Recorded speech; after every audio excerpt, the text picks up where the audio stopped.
Bonjour à tous, on termine notre petite série de l'été avec l'épisode Où va Fuji? Alors j'ai gardé Fuji pour la fin, tout simplement parce que parmi les constructeurs généralistes que j'ai passé en revue depuis le début de cette petite série, Fuji bien sûr, vous le savez, c'est le seul constructeur qui ne fait pas de plein format.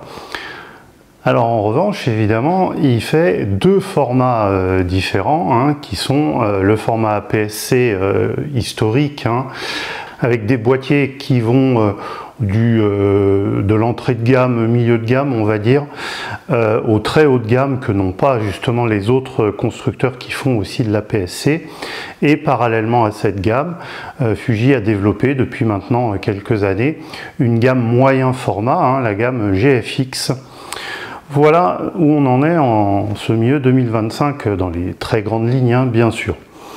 Alors, on va commencer par ce point justement, le fait d'avoir ces deux gammes et d'avoir pas mal développé sa gamme GFX. On peut légitimement se poser la question, est-ce que ça s'est pas fait un petit peu au détriment de la gamme APS-C? Parce que Fuji, on va dire, c'est peut-être quand même pas Canon ou Sony, et encore que Sony, quand on voit ce qu'ils nous ont fait jusque-là. Bon, je fais pas la vidéo sur Sony là, mais je disais, ils n'ont pas les capacités, par exemple, de Canon, dans la mesure où développer, on voit, pour un constructeur qui sans doute est plus important en termes de recherche et développement comme Canon, mener déjà une gamme plein format, une gamme APS-C, c'est pas si simple que ça en a l'air. Pour un constructeur plus petit, mener comme ça de front deux gammes bien différentes et assez fournies, ça doit pas être évident non plus. Et donc, quelque part, on ne peut pas s'empêcher que ça se soit fait un peu au détriment de la gamme X. Alors, on va y revenir sur ce point, bien sûr. La gamme GFX dans les grandes lignes, parce que je ne suis pas vraiment spécialiste moi de cette gamme. Donc ce sont des boîtiers qui pour la plupart sont des gros boîtiers. Alors même si Fuji a réussi quand même à rendre les dernières itérations un peu plus compactes, un peu plus petites, ça reste quand même plus gros que les plus gros des hybrides plein format actuels, même si ça s'en rapproche. Par contre, ça ne s'en rapproche pas complètement au niveau des capacités dès qu'il s'agit de vitesse, notamment de la rafale, de l'autofocus. On n'a pas tout à fait quand même les capacités du rolling shutter, on n'a pas les capacités des meilleurs hybrides haut de gamme, qui coûtent d'ailleurs à peu près le prix de ces boîtiers. Donc pour moi, c'est vraiment des appareils de niche. Alors, ça intéresse forcément une partie des photographes, parce que sinon, je pense que Fuji n'aurait pas développé toute cette gamme. Alors, bien sûr, son avantage principal, c'est ce capteur moyen format, c'est d'avoir 100 mégapixels sur le capteur. Par contre, c'est cher. Les boîtiers, là, pour le coup, sont tous chers. Très cher. Les objectifs, on n'en parle même pas. Là, pour le coup, il n'y a pas d'objectif tiers pour la gamme GFX. Le moindre objectif, c'est 2500 €, donc dans cette gamme. Il n'empêche que Fuji a quand même mis le paquet pour développer cette gamme et l'améliorer de plus en plus. Et sur la gamme X, on a eu un petit peu la sensation que ça allait plus lentement. Alors, donc j'y viens, la gamme X, la gamme APS-C de Fuji, jusqu'à la sortie du XT50, on va dire, on ne se faisait pas trop de soucis. Et puis il y a eu un trou, il y a eu un trou, c'est-à-dire que depuis la sortie du XT50, il ne s'est pas passé grand-chose en fait chez Fuji. Et bien sûr là vous n'avez pas pu le louper, très récemment on a eu la sortie du X5 qui a fait un peu le buzz parce que c'est un très joli boîtier, voilà. Bon, est-ce que pour autant maintenant la gamme APS-C du coup est complète? Alors oui, ça elle l'est, c'est sûr, mais il aura fallu quand même le temps. Et puis c'est une gamme qui glisse petit à petit vers plutôt le haut de gamme, parce que la plupart des boîtiers sont maintenant équipés du capteur 40 mégapixels, et ça c'est unique à Fuji. Il n'y a aucun autre constructeur aujourd'hui qui fait de l'APS-C et qui a un capteur 40 mégapixels dans ses boîtiers. Donc ça, c'est très exclusif à Fuji. Et donc, on a une entrée de gamme qui est le XM5, hein, qui est là en train de me filmer, qui lui est doté de l'excellent capteur 26 mégapixels. On a un autre boîtier qui est doté de cet excellent capteur, c'est le XS20, qui pour moi est l'appareil, le boîtier qui représente le mieux actuellement le milieu de gamme chez Fuji, parce qu'on a à la fois un capteur raisonnable en définition et très bon, que ce soit en dynamique ou en haute sensibilité. Et c'est un capteur qui est aussi plus rapide que le 40 mégapixels, ce qui fait qu'on va avoir par exemple un meilleur buffer sur une rafale, et même une meilleure rafale tout court, puisqu'il va pouvoir monter, j'allais dire nativement à 20 images par seconde, et 30 avec un crop, alors que les 40 mégapixels, eux, ils montent à 20 images par seconde avec un crop. Donc il est plus capable en photo d'action, le XS20 finalement. Et puis, il a la grosse batterie, hein, alors que le XT50, le X5, eux, ont la petite batterie de Fuji, donc il a une bien meilleure autonomie. Il a une meilleure prise en main aussi, parce qu'il a un vrai grip. Et il a des très bonnes capacités vidéo, qui sont les mêmes d'ailleurs que dans les autres boîtiers. Donc pour moi, c'est le boîtier plutôt le plus complet. Alors c'est pas le plus joli, évidemment, quand on voit un XT50 et surtout un X5, on peut aussi se pencher vers ces boîtiers légitimement plutôt pour leur look, hein. Surtout le X5, même si le X5 il est cher quand même, hein, malgré tout. Voilà, donc du coup, sinon, pour en finir avec les boîtiers, ensuite on va parler des objectifs dans la gamme X, hein. Avec les boîtiers, on a le XT5, donc que je possède aussi, comme vous le savez sans doute, qui est un boîtier que moi je ne vois pas spécialement vieillissant en fait, vous voyez, c'est-à-dire qu'il est sorti déjà il y a un petit moment ce boîtier. Alors évidemment il y a son look intemporel qui donne cette impression, mais pas seulement, c'est-à-dire il a le capteur 40 mégapixels, il a le nouveau processeur, il a tout ce que Fuji sait faire de mieux aujourd'hui, encore en milieu 2025. En APS-C, donc il n'a pas de manque particulier, si ce n'est que le buffer pourrait être un peu plus capacitaire, la rafale pourrait être un peu meilleure aussi, par exemple avoir 20 images par seconde sans recadrage, mettons, voilà, des petites choses comme ça qui ne cadrent pas forcément avec l'utilisation principale d'un XT5, mais enfin, ça serait quand même satisfaisant dans l'idée, tout au moins, hein. Et sinon, pour le reste, ce capteur 40 mégapixels est excellent, hein, à tout point de vue. L'ergonomie générale du XT5, c'est pas ça qui va évoluer forcément. Donc moi c'est un boîtier, et l'autofocus, pardon, à force de mise à jour là avec les toutes dernières, le XT5 il a le même autofocus que les derniers Fuji sortis, et même si c'est pas le meilleur autofocus du marché, il est très suffisant dans la plupart des situations, hein, et il fait parfaitement le job, hein. Encore une fois je le redis, mais ayant possédé un XT4 également, le gap en autofocus entre le XT4 et le XT5 équipé de toutes les dernières mises à jour est énorme, hein, quand même. Donc voilà, il faut quand même le savoir.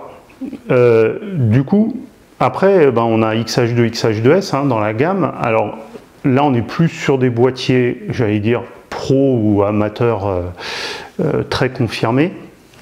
Le XH2, c'est un XT5 en version PASM avec un boîtier plus gros, plus charpenté, hein, donc peut-être un peu plus professionnel.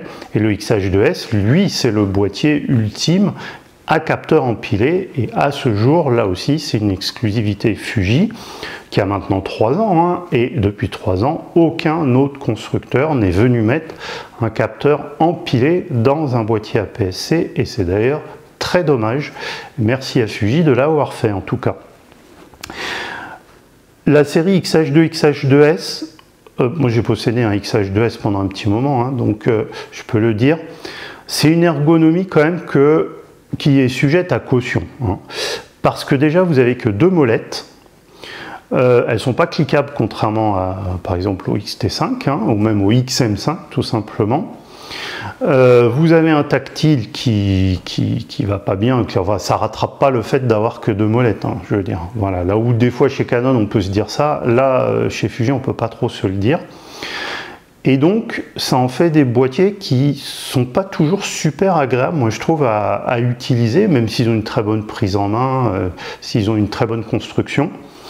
À cause de ça, notamment, et je préfère 100 fois utiliser mon XT5, qui lui a certes pas un meilleur tactile que le XH2 ou le XH2S, par contre il a des roues, des molettes, des boutons de partout, qu'ont beaucoup moins les XH2, XH2S. Voilà, en tout cas.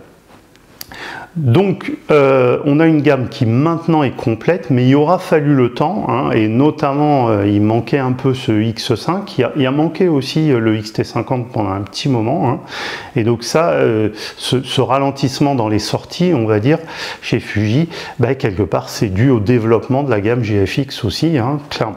Bon, alors ça c'est pour les boîtiers, on va terminer avec les objectifs, parce que dans les objectifs aussi, on peut se dire, à force de courir 2 lièvres à la fois, ça va peut-être pas assez vite dans le renouvellement quand même de certains objectifs chez Fuji. Alors on le sait, Fuji, c'est un constructeur qui a une gamme d'objectifs APS-C énorme et depuis longtemps, puisque ça fait longtemps qu'il développe l'APS-C en tout cas.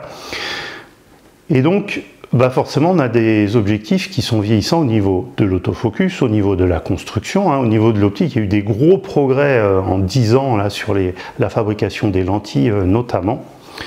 Et le meilleur exemple qu'on ait justement positif là, dans la gamme Fuji, c'est le remplacement du 1655 2.8 qui est intervenu il y a à peu près un an, si je ne dis pas de bêtises.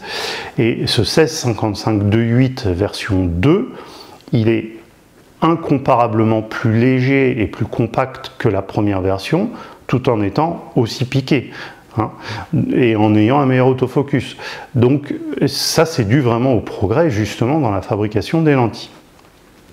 Et donc on se dit, c'est un peu dommage que ça aille pas plus vite sur le remplacement de certaines optiques. Alors bon, on a quand même bien le trio de focale 1.4 qui lui a été le premier à être remplacé par des objectifs beaucoup plus modernes. Le 23-1.4 qui est en train de me filmer ici sur le XM5 notamment, qui est un excellent équivalent 35 mm. Le 18-1.4 et le 33-1.4 sont des objectifs qui ont à la fois su garder une certaine compacité. Alors c'est sûr que c'est pas le nouveau 23-2.8, ne me faites pas dire ce que j'ai pas dit quand même, mais ça reste quand même suffisamment compact et léger pour du 1.4 en tout cas.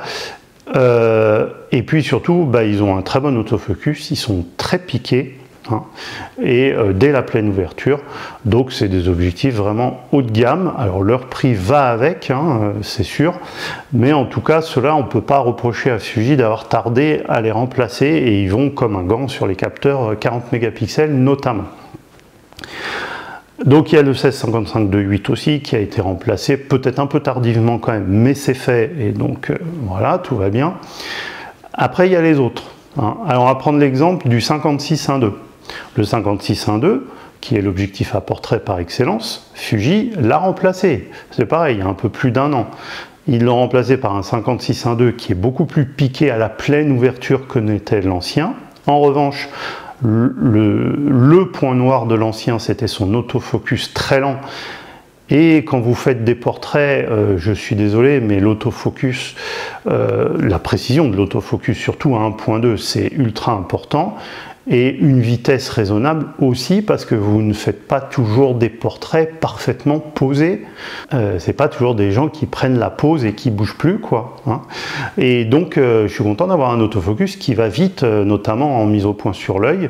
Et ils ont remis dans cet objectif le même autofocus que dans l'ancien, c'est-à-dire aussi très lent. Donc ça, c'est un point qui montre les limites du développement de la gamme X chez Fuji, en tout cas dans les objectifs. Et l'autre point qui montre un petit peu ce manque de vitesse, en tout cas de développement, c'est le 50-140 2.8 et le 100-400 f4, f5.6 qui sont des objectifs aujourd'hui qui sont dépassés en APS-C. Alors attention, je sais qu'il y en a qui vont me dire, oula, le 50-140, il est hyper piqué. Oui, oui, comme l'était l'ancien 1655 de 8, hein, ça, il n'y a pas de souci là-dessus. Je dis juste que, par contre, Fuji aurait les moyens maintenant, hein, si quelque part ils ne couraient pas deux lièvres à la fois, ils auraient les moyens de remplacer ce 50-140 comme ils ont fait avec le 16-55, c'est-à-dire par un objectif carrément plus léger, plus compact, hein, et au moins aussi bon, et peut-être avec un autofocus encore en progrès. Le 100-400, c'est exactement la même chose. Le 100-400, en plus, lui, il faudrait rajouter que il y a moyen d'améliorer le piqué en plus sur le 100-400, très certainement.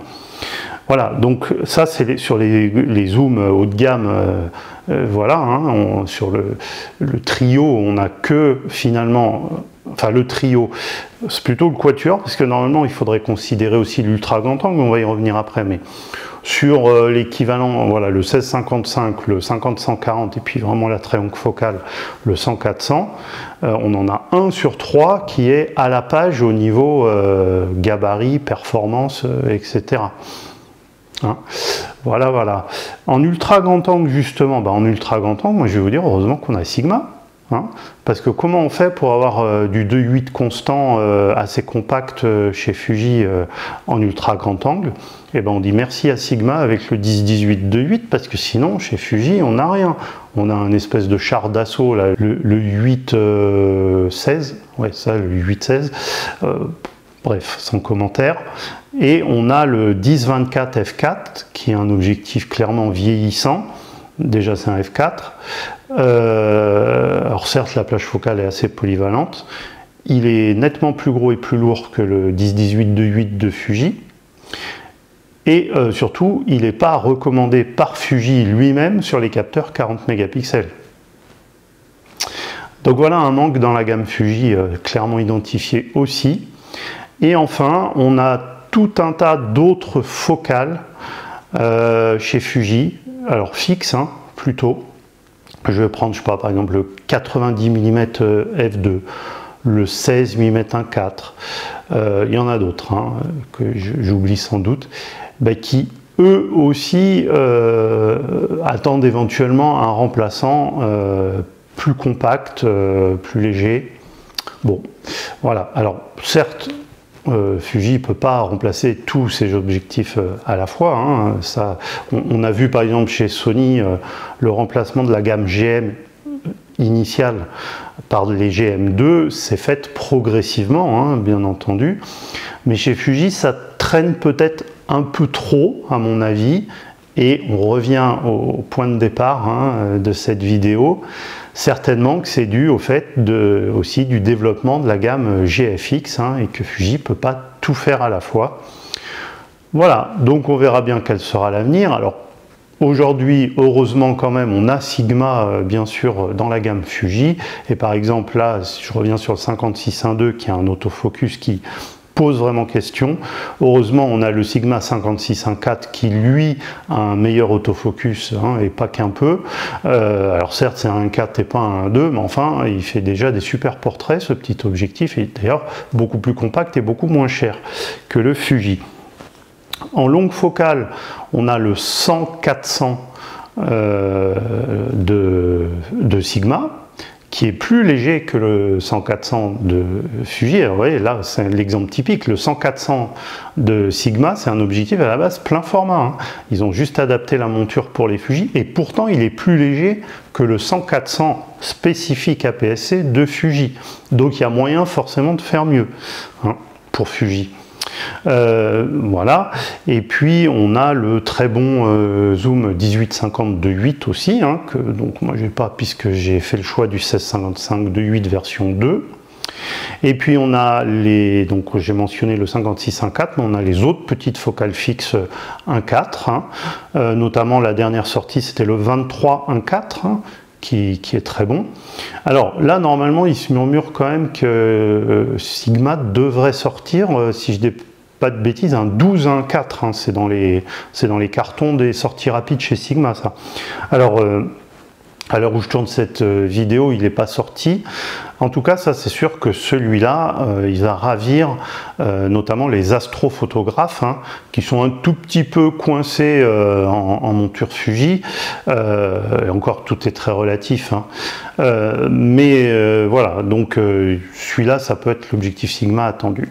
Et surtout, donc, on attend que Fuji mette un petit coup d'accélérateur sur le remplacement de certaines optiques de sa gamme APS-C.